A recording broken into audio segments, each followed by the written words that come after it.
Katie and welcome back to my booktube channel. Today's video is a book haul and I absolutely love doing these because I love treating myself and buying myself new books and then sharing them with you guys, so let's jump into it. I've honestly bought myself a lot of books since you guys have last seen me, and I'm going to try to keep it moving pretty quick.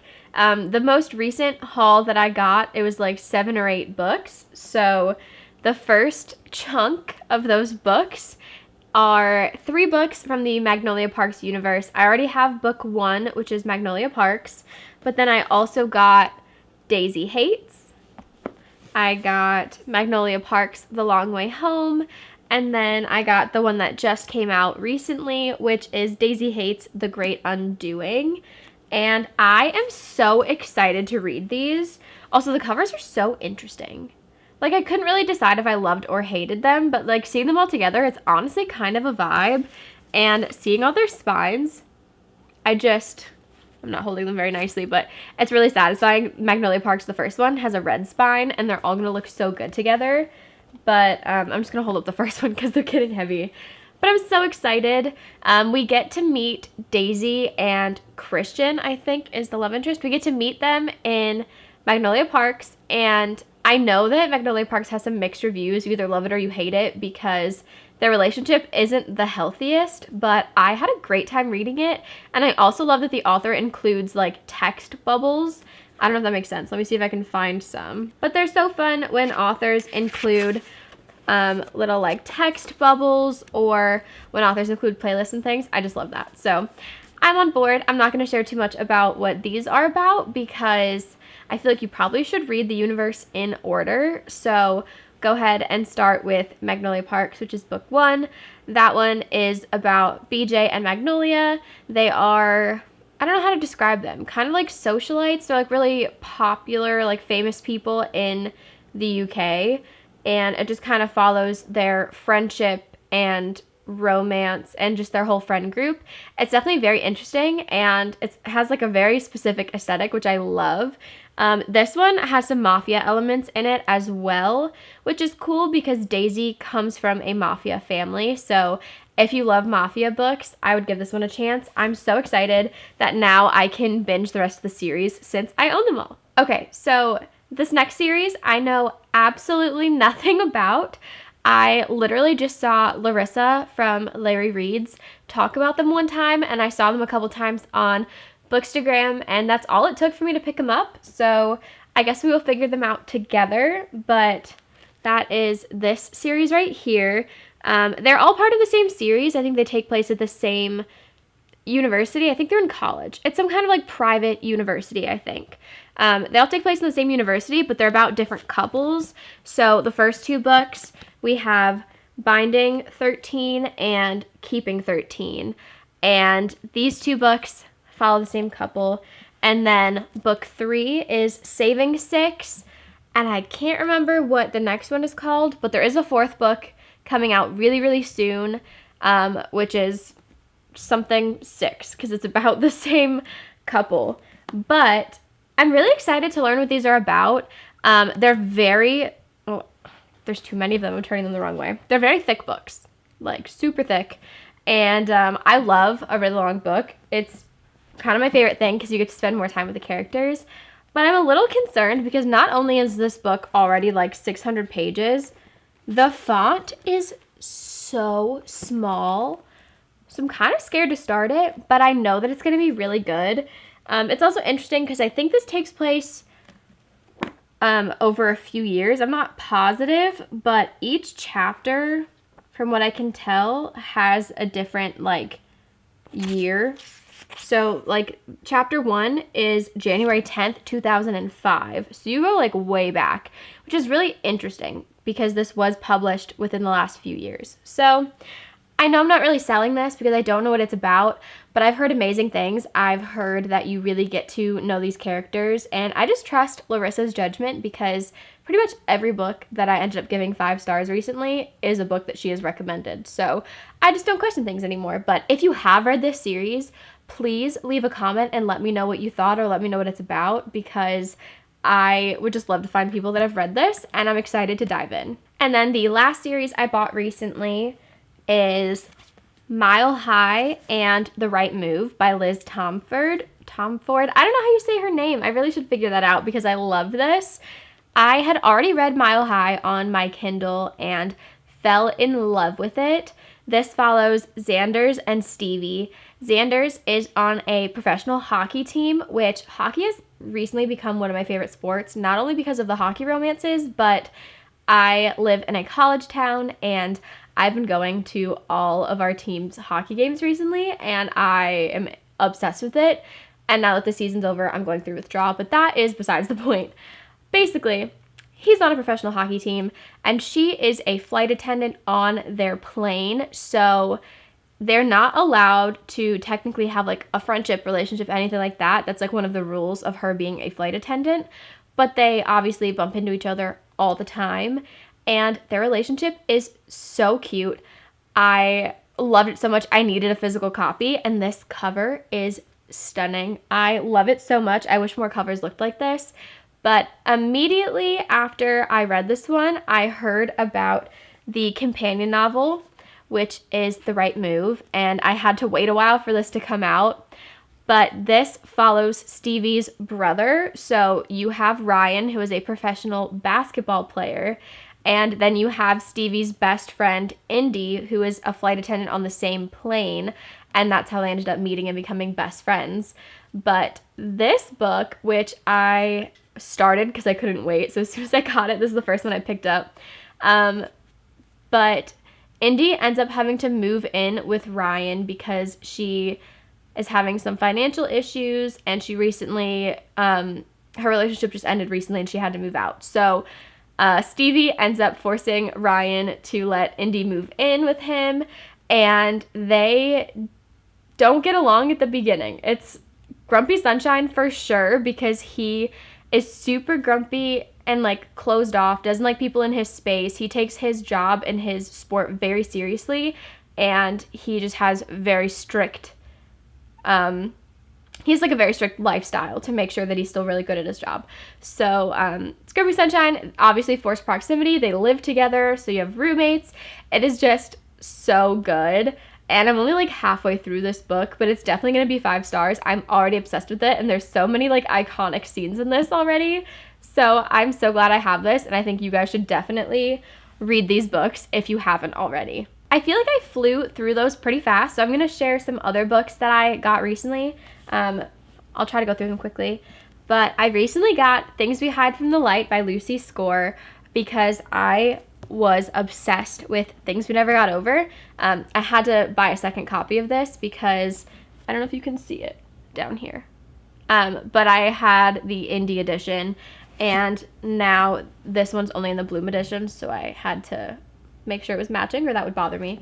But anyway, I needed this book in my life. Things We Never Got Over was one of my favorite books from last year. It's Grumpy Sunshine, small town, kind of like single parent.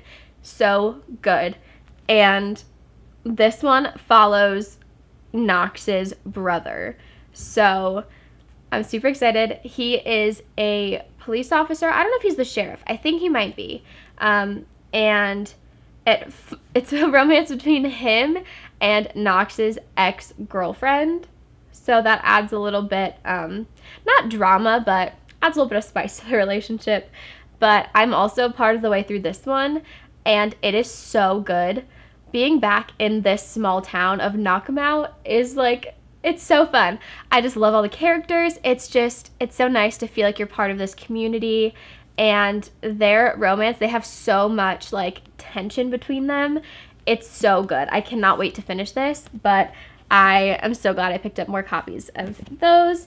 And then while I was there, I ended up seeing Say You Swear by Megan Brandy, which anytime I recognize a book from BookTok at a Barnes & Noble, I have to get it because the Barnes & Noble by me doesn't have they're working on it, but they don't have a lot of like the spicy books that I see on BookTok. And so anytime I see one that I've never seen there before, I immediately buy it, even if I probably shouldn't.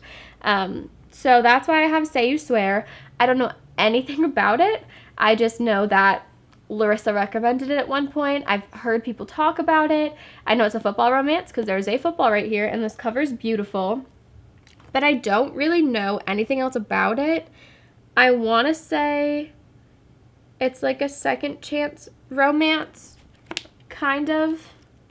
But I genuinely don't know.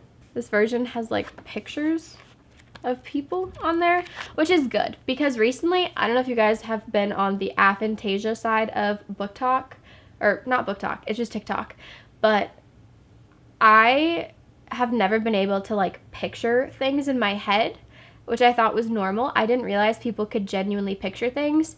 This is like definitely going off on a tangent, but like when people would say, oh, like count sheep at night if you can't go to bed, I was just counting. I could never see any sheep or anything, but I recently learned that like most people can actually see sheep when they're counting. Or if somebody tells you, oh, like think about an apple, they can like see it in their head. I can't. I just see black all the time, which is honestly really depressing. But I learned that recently, so that was a little tangent. But I appreciate when people have like pictures of the couple or anything like that, or when there's like animated covers and it has like the couple on the front. It really helps me picture things because I can't, and I feel like I'm missing out on a chunk of reading, which is really depressing. We're gonna move on because that was sad, but I'm excited to dive into this. Sports romance is one of my favorite things. I've always loved sports, and combining my love for sports with my love for reading is always really fun for me, so I am really excited to read this, even though I don't know anything about it. I also recently grabbed the Mindfuck series by St. Abby. I've heard good things about this for so long, but I never wanted to buy it because it is so thick and intimidating, but it's basically, this is like a 5-book series, I think, and they just combined it into one binding, which I love. It makes my life a lot easier, but it's essentially a romance between an FBI agent who is trying to find this serial killer and the serial killer herself. And I think that's so crazy that she is the person he's tracking down and they can be in a relationship together. And like she knows obviously, but he has no idea. And I'm very intrigued to see what the heck happens in here. I've only ever read like one other serial killer romance, probably just like the rest of you guys. There Are No Saints. So it'll be really interesting, but I've heard amazing things about this, and I'm excited to dive in. I picked up a few more small town romances. We have In a Jam by Kate Canterbury and Forever Never by Lucy Score. I've already talked about Lucy Score in this video. I love her writing, so when I saw a book that I had never seen before at Barnes & Noble, I had to grab it.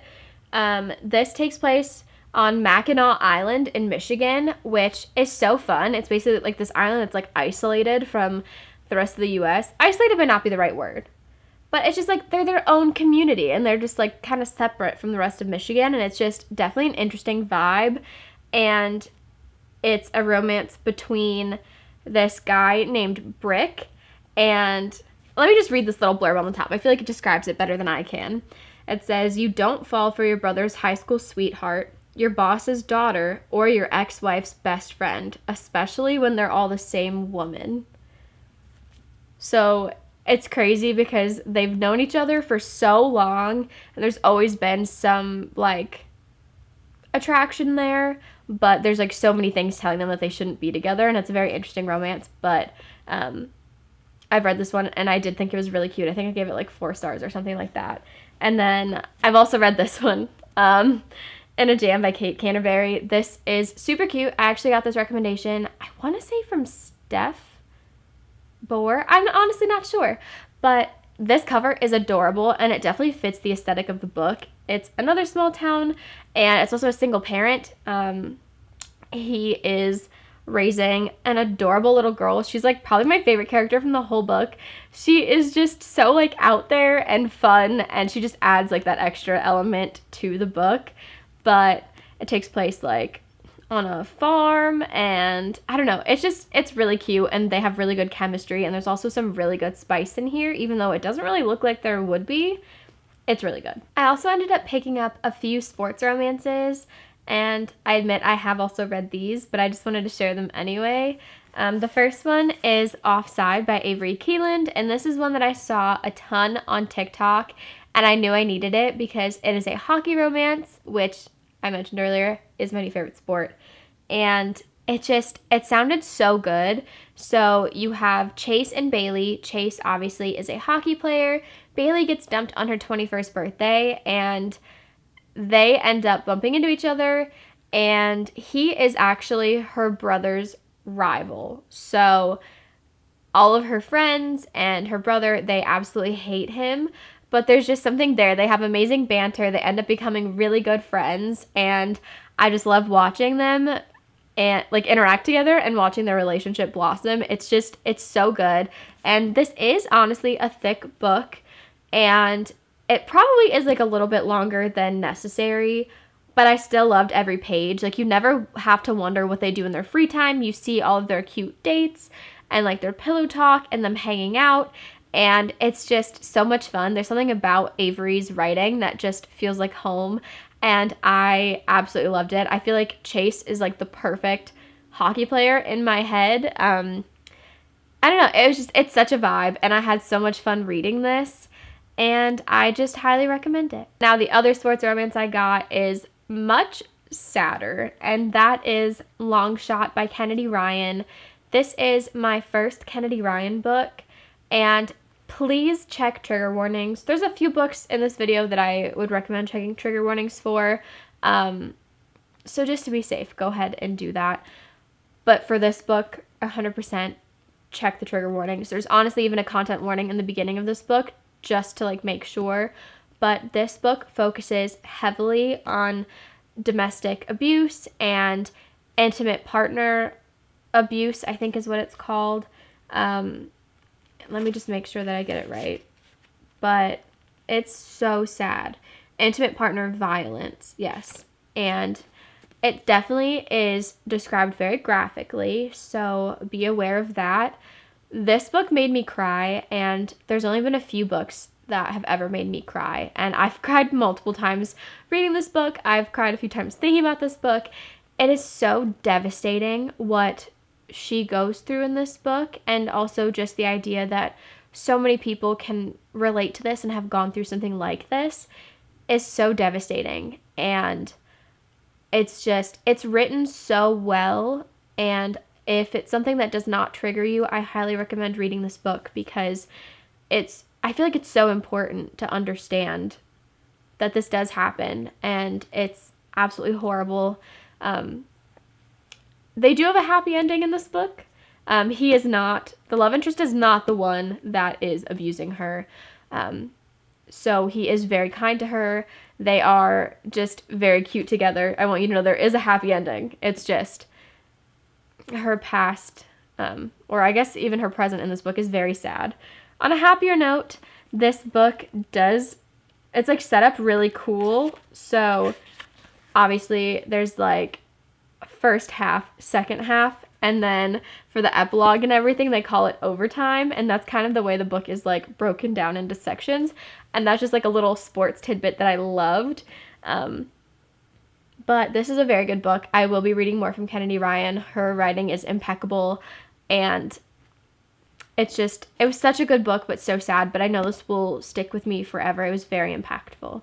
And then last but not least, I have this series that I picked up. So we have The Dare by Harley LaRue, and this is a novella. It is a dark romance, I would say. It's very spicy. It had kinks in this book that I didn't know existed, but apparently I'm into, because I had a great time. It's very tiny, because like I said, it's a novella, but it's so good. And this basically, it's a girl that was really popular in high school and used to help bully this guy, Manson, and they end up meeting up at a party after high school, and they play beer pong together, and there's a dare that if she loses, she has to essentially be his, like, for lack of a better term, like, slave, kind of, like, do whatever he wants her to do for the rest of the night, and she ends up losing that bet, and has to do whatever he wants, and it's very spicy. And then because people love this novella so much, she ended up writing a series about him and the other 3 guys she helped bully because they are still best friends. And so we have Losers Part 1 and 2. I have read the novella and Part 1, but I'm still in the middle of Part 2. I've been really bad at finishing books recently, as you can tell. But essentially, she moves back to town like a few years later after this novella, and she ends up needing her car to be fixed, and they are mechanics. They own a mechanic shop, and she cannot afford her repairs, so she finds other ways to repay them. So that's really all you need to know. Again, these books really pushed my boundaries in terms of like the spicy scenes and the different kinks that you bump into, but it's so good. And I do highly recommend them. Check trigger warnings again. I'm sure there are some things that would be out of your comfort zone, just like they are for me. But I did really enjoy them. And I hope you enjoyed this video. I love sharing all of my new books with you guys. If you've read any of them, let me know your opinions down in the comments.